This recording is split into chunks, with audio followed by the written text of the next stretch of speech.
What's up, everybody? Welcome back to another great episode of Road Talk. Guys, I know it's been a month long. It's been a lot of things that everybody wants to get off their chest and talk about. But guys, here it is. We are back. We are back better than ever. And we got chapter 1054. And this chapter was great. There's a lot of things we're going to talk about here at the channel. But first, I'd like to thank you all for taking the time out your day to watch this video. It does really mean a lot. If you are new to the channel, please make sure you like and subscribe to the channel so you always will be in that loop. And you will be a Nakama of mine. And that would mean a lot. Come on now, Nakamas. One Piece, Nakamas. Come on now, we in this together, guys. And without further ado, guys, y'all know what time it is. Let's go!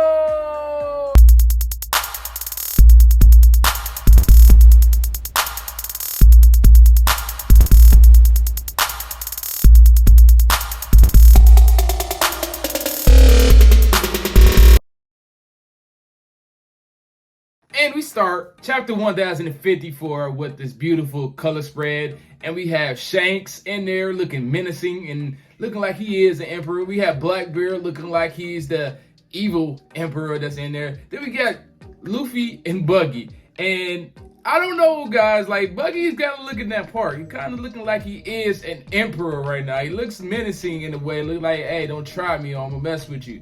And then we have Luffy. Luffy is the one that it is kind of real special to see Luffy being on this list with the Empress. It's like really concrete about how strong Luffy is at this moment. He's up there with toe-to-toe with Shanks and Blackbeard. And it really has me like thinking and gets me into my feels about how where Luffy came from, and now he's sitting on the top with the four emperors, and he looks like he belongs up there, looking like he is part of the Emperor squad finally. Buggy, I don't know about much, but he does kind of look the part, but he doesn't really feel like, Buggy looked like something at Gag had to happen for him to get up there as well.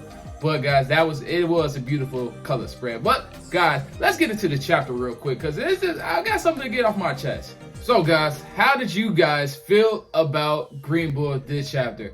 Green Bull showed that he is an admiral in ways that he is having the strength of having a wood fruit and being a Logia user. That is cool. He brought a big old forest right underneath his feet in a matter of a second with his fist, and it was launching at the last remaining samurais that we have here in Wano. And the samurais was putting up a good fight. Don't get me wrong. They was putting up a good fight. Being Dogstorm and Cat Viper couldn't even really beat a third commander in Jack a long time ago. But now they're putting up a little decent fight against an admiral, which is that's something that I will have to get off my chest because it just doesn't really seem right. I know they have help from 4 other samurais, and also we have Yamato in play as well too. Yamato is there, and we have Momonosuke as well too, not being a scary dragon no more. He's being a brave dragon, they all saying that they want to have their friends and Straw Hat pirates to be at rest and healing from their injuries and having a good time at the party, as well as all the people on Wano for after all they went through. And that was a great feeling that they were trying to accomplish. But this is an admiral, and when the admiral comes into play, I felt like they should have been all kind of eliminated quick, just like Green Bull already did with Queen and King. Because when we saw King and Queen, they were just flat out on the ground, getting life sucked right out of them, looking like some mummies real quick. And this one is kind of looking like it's going to be a long stalemate. And also, I feel like none of these characters would die. Because if Oda really wanted to kill these characters off, he would have did it during the war with Kaido. Now, with them surviving, I cannot see them going out in any fashion of the way. And last thing about Green Bull needs to go already with saying his discriminations create soulless. Needs to go. Get rid of him real quick. I want to know who he is going to fight though, because I feel like these color schemes will match up one day. Red being Akainu, yellow being Kizaru, and green being Green Bull. I feel like they will match up in a way with Zoro being green, he go against Green Bull. Sanji being yellow goes against Kizaru, and red being Luffy going against Akainu. I feel like those matchups would kind of coexist. I feel like that is a color scheme that Oda was probably already trying to foreshadow. And we also do have purple being Fujitora. Maybe that could be Jinbei's color. Who knows right now? But I feel like that matchup will go against good. And if that's true, Zoro, please get rid of the man. He is having the sword too, so it looks like it could be a sword battle with Zoro in the future, and I cannot wait for that. I can imagine already with Zoro cutting through those woods in a matter of seconds, using his Emma sword or maybe his Wano Ichimonji as well too, meaning the black sword at that time. And so that's gonna be off the chains cold. I cannot wait for that. And the last thing too with the whole fight with Green Bull, at the middle of the fight, Yamato gets stopped by Momonosuke. At the Momonosuke is tied up from Green Bull and saying, Yamato, you cannot fight in this fight. Then we skip to the next scene, and I really feel like Momonosuke at this moment is telling Yamato, you have to go with the Straw Hat crew. Whatever happens to us, let us happen to us. You have another mission that you have to go to. And with that being said, I don't think we're going to see the results of this fight at all. I feel like we won't see the actually fight itself. We probably will see the results, what happens, but we will not see the actual fight. I feel like this is going to be an off-screen fight as well, and we won't really get to see everything get detailed out like I would have really hoped for, because Oda is trying to finish this in the next 3 years. So I don't see Oda trying to show us a great fight between the samurais and Green Bull. It's just gonna be something off the screens. And then we got my most favorite part of this chapter, which is Shanks is outside Wano. But guys, we also have my sad and most depressing part about this chapter, because Shanks is not trying to go into Wano. Because he says he wants to make a claim for the One Piece. So then my emotions get back up. The chapter was an up and down roller coaster right then and there in the middle part of the chapter, because Shanks is right outside Wano. He can go see Luffy after all these years. Luffy has become the great pirate that he said he was out to be, and Shanks can get his hat back from Luffy. It could have been a beautiful thing, but then Shanks says no, it's not the right time. He has to go handle Bartolomeo, which Bartolomeo was kind of stupid for doing that, and that's a long story that Luffy probably is going to rush over to save Bartolomeo or something. I really don't see the purpose of this. I'm hoping for the purpose of this to be in some way that Luffy and Shanks will have like a Davy back fight, and some way save Bartolomeo and then become back cool together. Because I do want to see everybody from the Shanks side and Luffy's side have a clash, just to see whose side is stronger, and just to see we can see Shanks get a little flushed out with his power and his prowess going against Luffy. But then the roller coaster brought you back up again when Shanks said, Ben Beckman, I think it's time for me to go claim the One Piece. Like, Shanks been playing around this whole time waiting for Luffy to get close so he can have like a good race to see who's gonna get the One Piece. And with Shanks in the picture, we do get to see a flashback of Shanks kind of look like Shanks kind of already knew what that power of that devil fruit was, because when he stole it and said, hey, this is just a rubber fruit, and then when he let the sea monster bite off his arm to save and protect Luffy, it looks like Shanks already kind of had an idea of that fruit becoming more powerful, or being the sun god Nika fruit that it was supposed to be, and that's why he said he was betting it on the new era. And which makes my other thing is Shanks just only going after the One Piece just to see if he can go to toe-to-toe with this ancient devil fruit. Like, I think that's what he is just trying to do, just to have some little fun with himself. He just want to see if he can outbeat it. I don't think he really wants to beat it, but I think he will try to challenge that and meet Luffy step by step and just to see if he can go to toe to toe, because I don't think he's just gonna hand over the keys to Luffy. He's gonna have Luffy earn the keys and make sure he is ready to lead the world into a new era. Sorry, last thing about Shanks in this chapter. Why was Shanks really at Wano in the first place? Why did he travel that far and pull up in the outside area of Wano?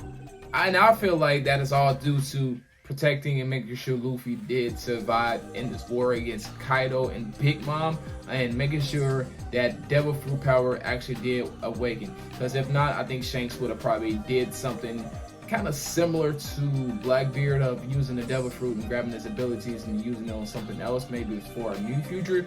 But he didn't have nothing to fear because Luffy did meet the end goals of what Shanks thought he was able to accomplish. So I think that's why Shanks was being there, and since Luffy has met that goal, I think that's why Shanks is leaving now, and they're gonna meet neck and neck trying to go get the One Piece. And my second question to you guys is, who had the better feet? Because Sabo has pulled up to Mary Joa and he has saved Kuma, went against two admirals, burnt a lot of stuff up there in the sacred holy ground, and left, and nobody died on his side.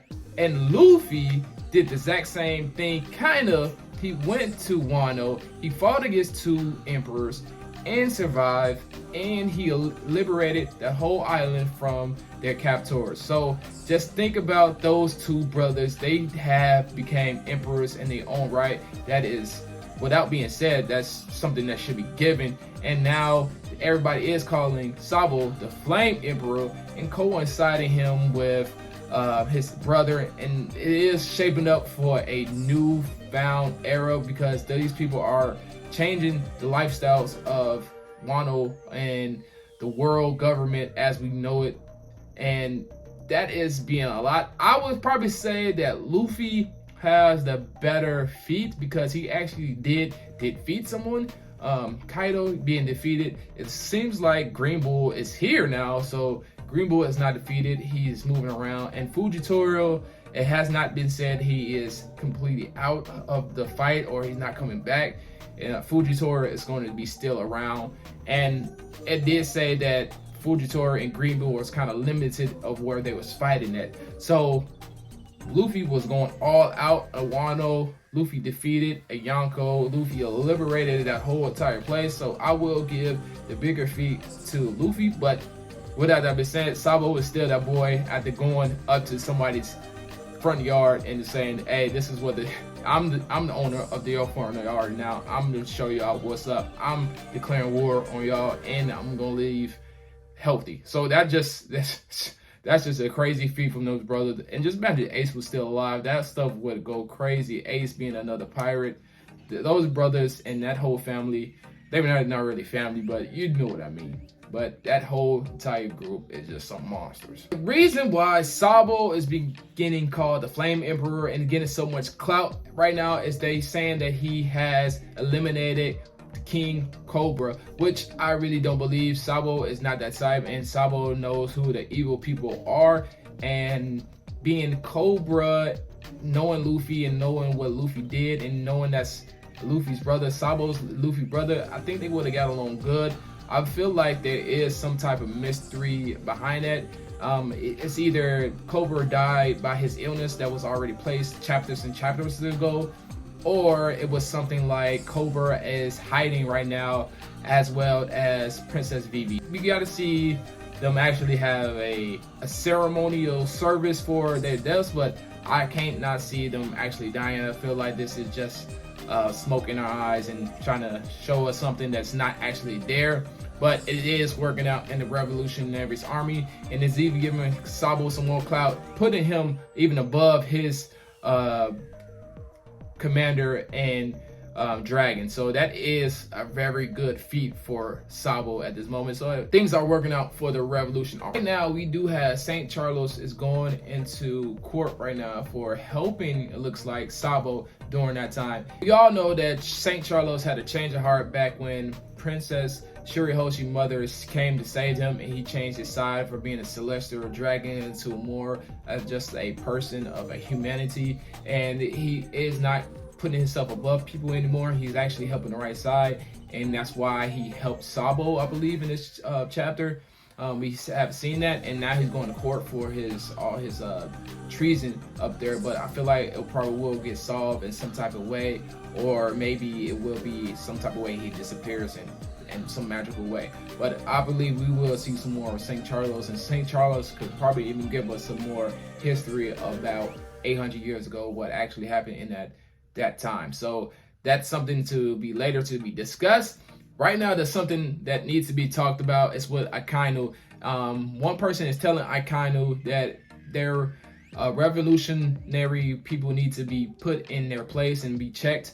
But Akainu said, we don't have the troops to send out right now, which instantly made me think about the SSG, which is supposed to be that special science group that it is in One Piece right now, that was supposed to eliminate the warlords, which was Mihawk, Boa Hancock, Buggy. It's supposed to eliminate all them people. So with that being said, if they have that capability and had them going out to fight the warlords, why are they shorthanded with troops at this moment? Like, why is that not being hyped up? Like, okay, yeah, we would just send our SSG out to eliminate all these threats because it has worked and it is working, and we have more numbers coming. So that's something that's kind of bothered me in the way back. And then especially at the end of this too, I kind of was saying that no matter where these pirates or revolutionary people are going to go, we're going to send them back full force, and we're going to put extreme fire on them. And how are they going to do that if they have limited troops right now? So I feel like SSG will be back into the story, and I can't wait to see that what actually happened with SSG. Are they really stronger than Mihawk or Boa Hancock? Because clearly they wasn't able to handle Buggy, and Buggy became an emperor after the SSG was sent over to eliminate him. So what is the whole deal with SSG at the moment? Maybe some type of way that SSG was manipulated and is now controlled by Buggy, and that's how he became an emperor. Like, that would be hilarious if something like that happened in the story. And that's why the Marines and the world government are short in numbers, because Buggy just took control of the SSG. And I'm really interested in seeing how everything will pan out. But I believe all this stuff that we had in this chapter will not be solved in the next chapter.